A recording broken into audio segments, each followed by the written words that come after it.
Anthony Joshua knocks out Kristian Prenga in round 2. Don't really know where to start with that, to be honest. It was a strange fight. I thought it was all over for AJ in the first round there.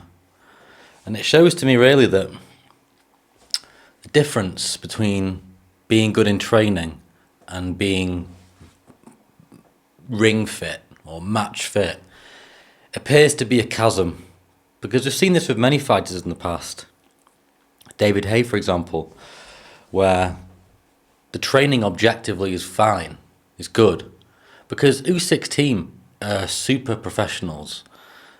They might like AJ as a person, but there's no way they would agree to be professionally associated with him if they thought that was going to happen, what looked like was going to happen in the first round, right?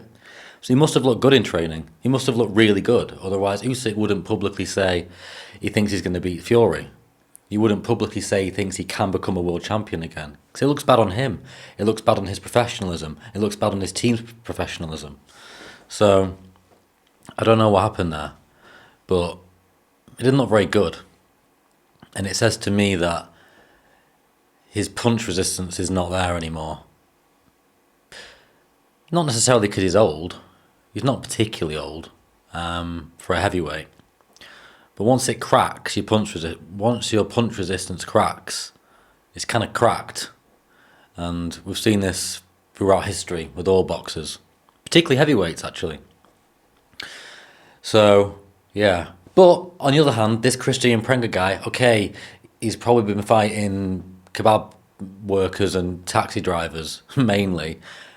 But to get, I think he's had 20 fights, or 20-something fights, one loss, and every single win he's had has been by knockout. So obviously he does hit hard at a certain level.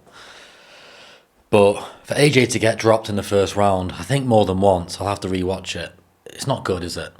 It's not good. I'm also one of the people who didn't think he looked very good against Jake Paul. I don't really know what was going on in that fight anyway. But he's not very good on his feet. There's something not very fluid about his movement. There used to be, and there's not anymore. And I think maybe it's because he's trying to box a bit like Usyk. He's trying to be a bit too much, of a bouncy kind of outfighter, when that isn't really who he is. So he's got this whole mix-up of styles. He's had it for quite a while now, not just since he teamed up with Usyk. Even before he fought Usyk, he was starting to, around that time period, he was trying to shift into an out boxer to deal with the Ruiz defeat. And since then, he's kind of been mixed up. And now he's got an added layer of confusion on top from maybe working with Usyk, and it just looks a bit weird. Even to the point where I wasn't sure if he had an injured leg in that fight just now. So yeah, nothing really to add, apart from if he'd lost that fight then, I'm not sure the Fury fight would have happened. I think now it does, but in a way I'm almost less interested in it now than I was 2 hours ago. Because I didn't think Fury looked very good against Makhmudov. I didn't care what the DAZN commentators, or even Netflix rather, commentators were saying. I thought it was a distinctly average performance. I don't really know what they were watching, but I guess it's their job to propagandise. And yeah, my friend Ben, who will probably watch this video, he's always said that he will not believe that the Fury AJ fight is actually happening until they're actually in the ring. He doesn't care about press conferences, he doesn't care about weigh-ins, he doesn't care about interviews or announcements. He cares about ding ding. And Dave Allen said the same thing. He doesn't believe it's ever going to happen, actually, Dave Allen. And I think obviously if AJ had lost tonight, that prophecy would have come true. I think it probably will happen, but I was picking Fury a few days ago in that video that I made, and now I'm picking Fury even more strongly. I just think AJ, even for a pretty unremarkable heavyweight puncher like Fury, I think AJ's chin is there for the taking now. I think his punch resistance is gone. But he's got the power still. He'll always have the power. He's got fast hands when it comes to, quick combinations to finish you off. I'm not saying he can't beat Fury. I'm just saying I rate his chances of beating Fury less than I did a couple of hours ago. That's my thoughts on that fight. An odd fight.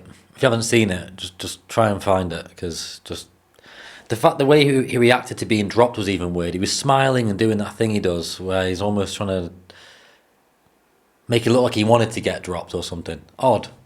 Some kind of defense mechanism, like for his ego or something. I like him. I love the whole bromance with Usyk, but yeah, I can only call it as I see it, right? Hamzah Sheeraz, underwhelming performance on the undercard, but you know, everyone's allowed an off night. He got the victory. I think one of the scorecards had it as a draw. It is what it is.